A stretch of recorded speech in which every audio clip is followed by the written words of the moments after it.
tapak mata semakin tertutup atau kuyup. Lupa kejadian di waktu-waktu terakhir. Malaysia and ASEAN need to form agreement on US tariffs. Israel changes initial account of aid workers' killings.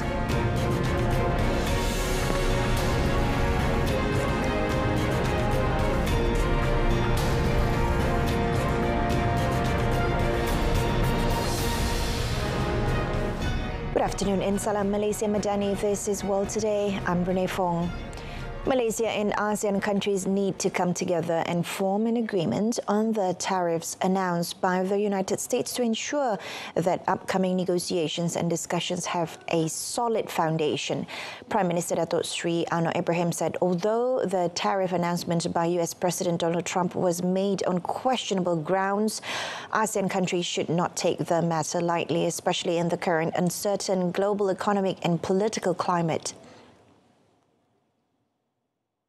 Kita tidak boleh pandang ringan, walaupun kita tahu ini suatu yang agak aneh sebab di antara negara yang paling kuat mendukung semangat perdagangan bebas, penubuhan WTO dan GATT sebelumnya adalah negara-negara kaya, termasuk dan utamanya Amerika Syarikat. Tetapi keadaan berubah, sebab itu saya kata pasca normal, post-normal times ni kadang-kadang melihat beberapa kebijakan politik dan ekonomi yang tidak terjangka. Ini termasuk pengumuman tarif dengan asas yang sangat lemah. Nevertheless, he said the government has chosen to take moderate approach, given that there is room for discussions and negotiations and that there are some exceptions that need to be identified in detail. On a related note, panic selling gripped global markets today as Trump refused to budge on his swinging tariffs despite China retaliating and global recession warnings growing louder. Trump denied he was intentionally engineering a sell-off and insisted he could not foresee markets' reactions, saying he would not make a deal with other countries unless trade deficits were solved. He added he had sought to resolve the issue with world leaders over the weekend, claiming they were dying to make a deal. Most countries have stopped short of retaliating, but China announced on Friday retaliatory tariffs of 34% on all US goods from 10th April. Trillions of dollars have been wiped off stocks worldwide, and today Asian equities took an even heavier hammering as investors moved to safer assets.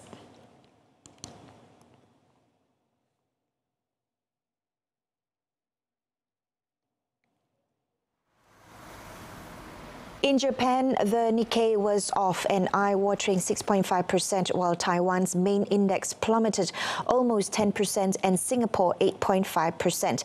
Trump's staggered deadlines have left space for some countries to negotiate, even as he insisted he would stand firm, and his administration warned against any retaliation. Head of the White House National Economic Council, Kevin Hassett, said more than 50 countries have reached out to the president to begin a negotiation. A measles outbreak has killed a second child in the southwestern United States, with almost 650 people now infected as the highly contagious disease spreads. The second child, who had no known underlying health conditions and was not vaccinated against the disease, had been receiving treatment for complications of measles in hospital. President Donald Trump's health secretary, Robert F. Kennedy Jr., said the most effective way to prevent the spread of measles is the MMR vaccine. He added that his Health and Human Services Department and the Centers for Disease Control and Prevention were supporting distribution of the shots in Texas. Kennedy also tallied 642 confirmed cases of measles across 22 states, 499 of those in Texas as of Sunday. Texas reported its first measles death, also of a child, in late February, marking the first U.S. fatality from the disease in nearly a decade. The vast majority of measles cases tallied by the Centers for Disease Control and Prevention are patients not vaccinated against the disease. It encouraged all individuals to stay current with their vaccinations to protect themselves and the broader community. The Speaker of South Korea's parliament has proposed revising the constitution to curb presidential powers, citing public support for such a move after President Yoon Suk-yeol was ousted for declaring martial law. The National Assembly Speaker Woo Won-shik said after going through the unconstitutional and illegal martial law, the public consensus on the urgency of constitutional revision is greater than ever. He proposed a national referendum on constitutional reform to coincide with the presidential election that must be held within 2 months of Yoon's ouster on Friday by the nation's constitutional court. Woo noted that the national confusion has come to an end with the constitutional court's ruling, but the potential for destructive conflict surrounding presidential power still exists. He added that many South Koreans want to change the imperial presidency, which he called a source of extreme political conflict. The constitution was last revised in 1987 to introduce direct presidential elections in a single 5-year term. In recent years, presidential candidates from across the political spectrum have supported revisions, including giving presidents 2 4-year terms, but there have been few concrete steps after new leaders were chosen. Dominican President Luis Abinader has announced new border security measures and stricter migration controls aimed at Haiti. These include accelerating the construction of a border wall, adding 1,500 more soldiers for surveillance, and implementing stricter hospital protocols for Haitians seeking medical care. Hospitals will require identification, work certificates, and proof of residence from Haitian patients, with those failing to meet the criteria being deported after treatment. Immigration agents will be stationed in hospitals to enforce these rules. Abinader also plans to introduce a reform bill to punish officials facilitating illegal immigration, increase border troops, and punish homeowners who rent to undocumented immigrants. These measures follow recent protests in Punta Cana, where many Haitian immigrants reside.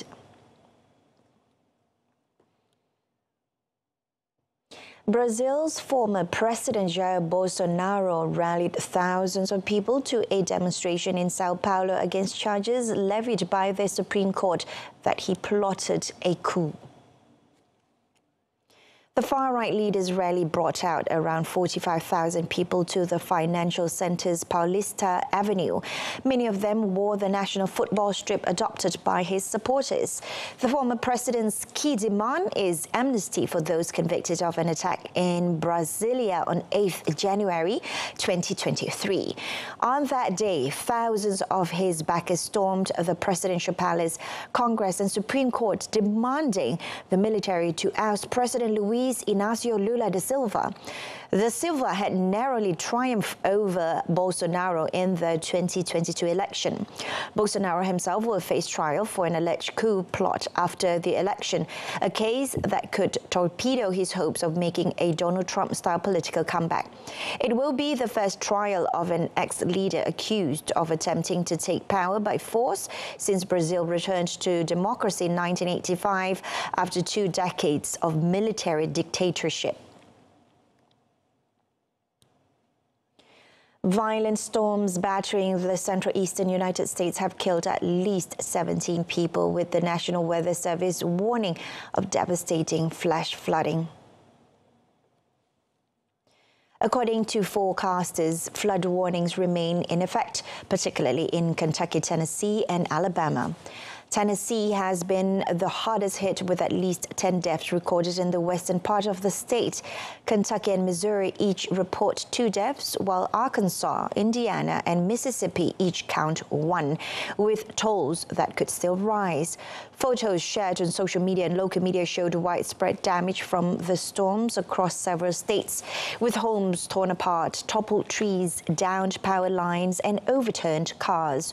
Scientists say global warming is disrupting climate patterns and the water cycle, making extreme weather more frequent and ferocious. Last year set a record for high temperatures in the U.S., with the country also pummeled by a barrage of tornadoes and destructive hurricanes.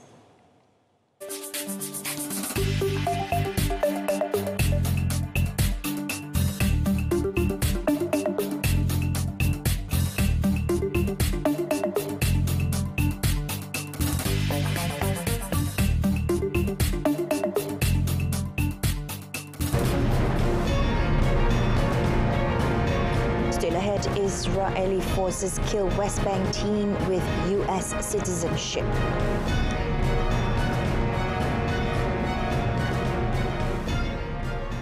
The Israeli military has provided new details that changed its initial account of the killing of 15 emergency workers near the southern Gaza city of Rafah last month. The 15 paramedics and emergency responders were shot dead on 23rd March and buried in a shallow grave where their bodies were found a week later by officials from the United Nations and the Palestinian Red Crescent. The military initially said soldiers had opened fire on vehicles that approached their position in the dark without lights or markings. However, video recovered from the mobile phone of one of the dead men showed emergency workers in their uniforms and clearly marked ambulances and fire trucks with their lights on, being fired on by soldiers. The only known survivor of the incident, Palestinian Red Crescent paramedic Munter Abed, also said he had seen soldiers opening fire on clearly marked emergency response vehicles. An Israeli military official said the initial report received from the field did not describe lights, but said investigators were looking at operational information and were trying to understand if this was due to an error by the person making the initial report. The UN and Palestinian Red Crescent have demanded an independent inquiry. Israeli forces shot dead a teenager holding U.S. citizenship in the occupied West Bank. The Palestinian Health Ministry said one person was in critical condition and another suffered minor injuries in the same incident. The deceased was identified as Omar Mohammad Sadeh Rabi, a 14-year-old with a U.S. citizenship who was killed in Turmuz Aya. The town's mayor, Lafi Shalabi, reported that one of the wounded also had U.S. citizenship. The Palestine Red Crescent said its teams had taken the remains of the deceased boy to a hospital. It also reported the injuries of 2 boys shot in the lower abdomen and thigh, respectively, during clashes in Turmuz Aya. One of the 2, 14-year-old Abdul Rahman Shahadeh, said he was shot by a soldier while collecting fruit near the town. The Palestinian Authority's Foreign Affairs Ministry denounced the Israeli forces' use of live fire against the 3 children. It noted that Israel's continued impunity as an illegal occupying power encourages it to commit further crimes. Violence has soared in the West Bank since the Israel-Hamas war in Gaza escalated in October 2023. Israeli troops or settlers have killed at least 918 Palestinians in the West Bank since then. Meanwhile, Israeli strikes killed at least 44 people in Gaza yesterday, and dozens of Palestinians have been killed almost daily since Israel resumed its military offensive in Gaza on 18th March, ending a 2-month ceasefire that had brought relative calm to the territory.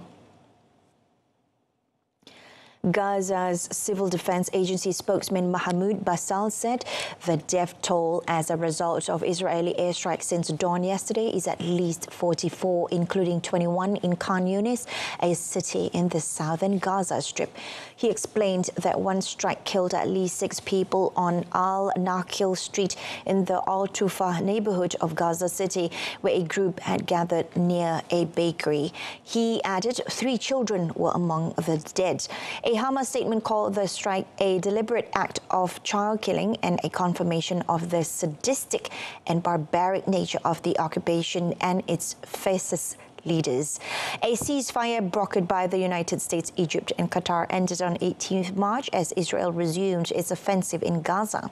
And Gaza has since endured a new wave of relentless strikes and artillery fire, with dozens of fatalities reported on a near daily basis. Efforts to revive the ceasefire have so far failed, with the overall death toll since the war erupted now stands at 50,695. France's President Emmanuel Macron has started talks on the Gaza war with Egypt's President Abdel Fattah al-Sisi after arriving in Cairo. Macron, Sisi and Jordan's King Abdullah II will hold a summit today as Israel renews its offensive against Palestinians in Gaza. Macron and Sisi held a dinner in a Cairo souk just after the French president arrived for the 48-hour visit. The two presidents will hold a more formal meeting before the summit with King Abdullah. On Tuesday, the French leader will head to the Egyptian port of El Arish near Gaza to highlight the territory's humanitarian plight. The port of El Arish, 50 kilometers west of the Gaza Strip, has been a key transit point for international aid arriving for Gaza. His office at Macron is set to meet humanitarian and security workers there to demonstrate his constant mobilization in favor of a ceasefire. Egypt, along with Qatar and the United States, has been a mediator between Israel and Hamas. The US has meanwhile called on Jordan and Egypt to accept Palestinian refugees from Gaza. Ukraine's President Volodymyr Zelensky has lamented the lack of a U.S. response to Russia's refusal to agree a full and unconditional ceasefire. He warned that Moscow was stepping up its aerial attacks.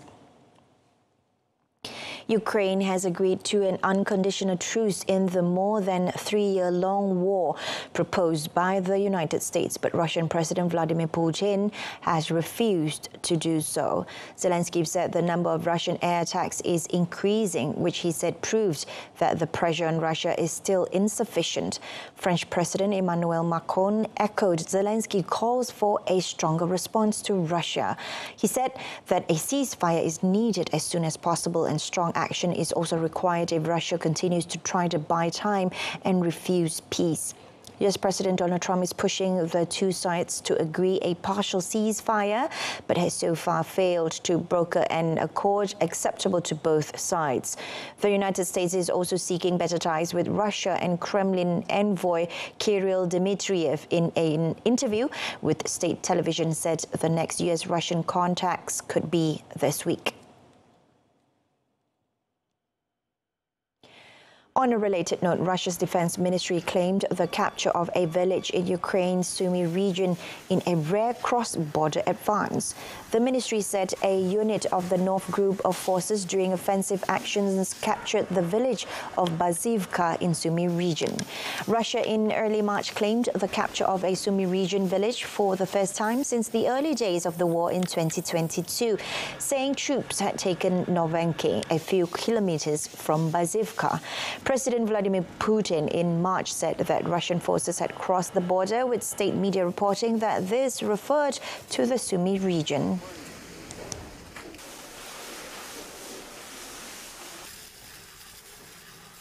But Ukraine said its troops were pushing back attempts by small groups of Russian soldiers attempting to enter the territory. Ukraine's troops mounted an incursion into Russia's Kursk region last August, but Moscow has recently reclaimed much of this territory.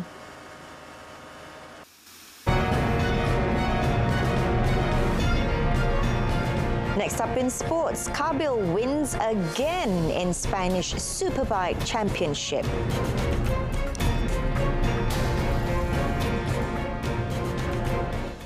Young racer Kabil Irfan Azlan secured his second consecutive victory in the opening round of the Spanish Superbike Championship after triumphing in race 2 at the Jerez circuit in Spain. The 13-year-old competing in the Spanish Superbike Championship talent category completed the 14-lap race in 26 minutes and 08.299 seconds to claim first place ahead of Spanish riders Izan Rodriguez and Andres Garcia. It was the second time the Frando Racing VHC team Liquid Moly rider finished ahead of both Rodriguez and Garcia, having also won race 1 on Saturday. Starting from pole position following his victory in race 1, Kabil made a strong start and held onto the lead through the first corner. Rodriguez, determined to avenge his earlier defeat, challenged Kabil throughout the race, frequently swapping positions with the young Malaysian. Heading into the final lap, Rodriguez was in front, but Kabil executed a daring overtaking maneuver just 2 corners before the final bend to snatch the lead and secure the win. The second round of the Spanish Superbike Championship will take place on 19th April at the Circuit de Catalunya in Barcelona.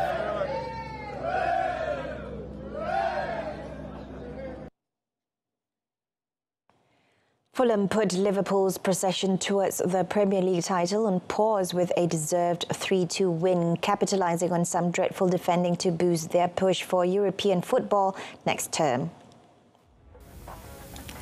Alexis McAllister gave the champions-elect an early lead after Liverpool were arguably fortunate to not concede a penalty, but that was as good as it got for the Reds, who then shipped 3 poor goals in 14 minutes. Ryan Sessegnon rifled home a superb first-time volley after stand-in right-back Curtis Jones failed to clear a cross before a series of mistakes from Andy Robertson led Alex Iwobi score. Rodrigo Muniz completed the turnaround, winning a second ball with a lovely first touch ahead of Virgil van Dijk, then producing a subline finish through Kaum-Min Kelleher's legs. Conor Bradley set up a nervy finish when he played in fellow substitute Luis Diaz to poke home with nearly 20 minutes to play, but Fulham held on for 3 points to end Liverpool's 26-match unbeaten league run. Liverpool remained top with 73 points from 31 games, 11 ahead of Arsenal. They need a maximum of 11 points from their remaining 7 matches to win the title, and while that remains a virtual certainty, their form will concern boss Arne Slot.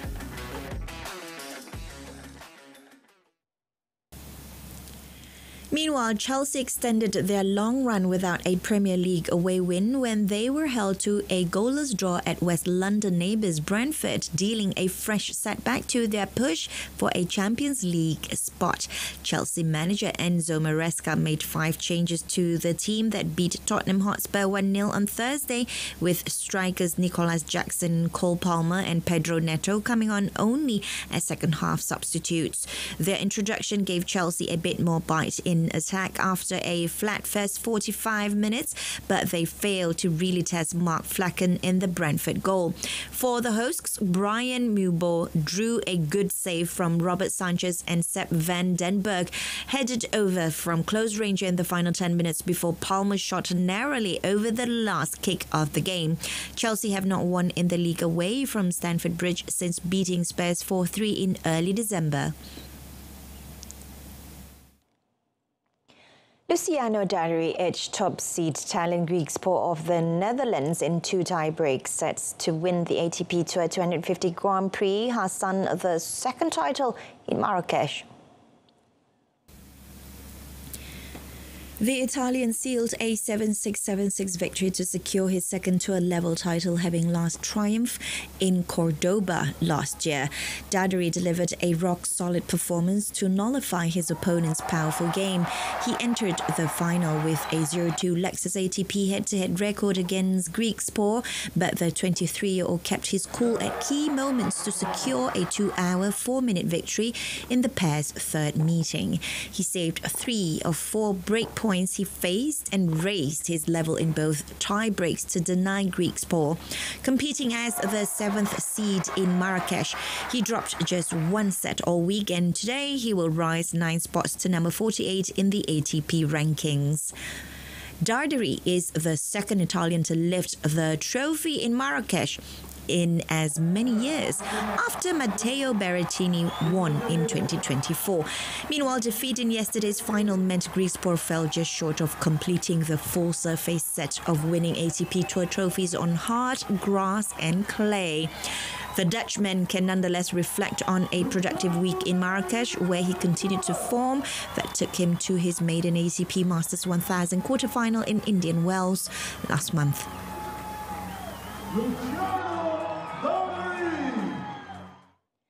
Elsewhere, Flavio Cobolli secured his first ATP Tour title after defeating Argentina's Sebastian Baez in the final of the Tririac Open ATP 250 event in Bucharest.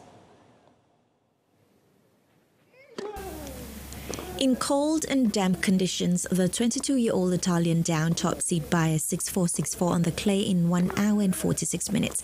Lifting his maiden tour-level trophy in Bucharest marks a stunning turnaround in fortunes for Cobolli, who arrived in the Romanian capital on an 8-match tour-level losing streak.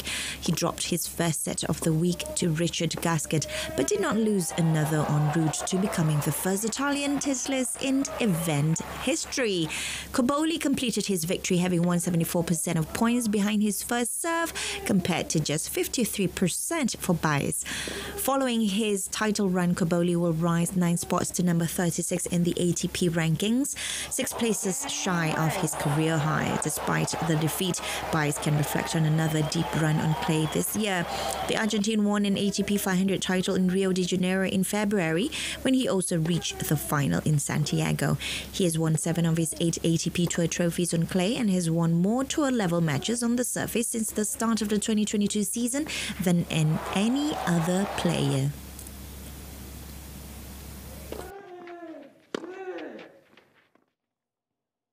World champion Max Verstappen banished his early season misery with a 4th successive pole-to-flag victory at the Japanese Grand Prix, holding off the previously dominant McLarens with some ease for his first win of the year. Verstappen crossed the line in his Red Bull for his 64th Grand Prix victory to a huge ovation from the 115,000 crowd, some 1.4 seconds ahead of McLaren's championship leader Lando Norris in second place. Oscar Piastri in the second McLaren, who won last time out in China, rounded out the podium in third place on his 24th birthday as the top 6 finished as they had started on the grid. Ferrari's Charles Leclerc was 4th. The Mercedes of George Russell and Andrea Kimi and Antonelli finished 5th and 6th, with Lewis Hamilton 7th in the other Ferrari after moving up 1 place in the race. All 20 cars crossed the line after 53 laps with no rain. None of the trackside grass fires that disrupted practice, and not a single yellow flag. Norris's lead over Verstappen in the driver's standings was slashed to 1 point after an all but incident-free race effectively decided in Saturday's qualifying. That wraps up World Today. In a top story, Malaysia and ASEAN need to form agreement on US tariffs. Tune in to Malaysia Tonight, coming up at 8:30 p.m. on TV1 in saluran Berita RTM. Till then, I'm Renee Fong. From the river to the sea, Palestine will be free. Thanks for watching and have a pleasant afternoon.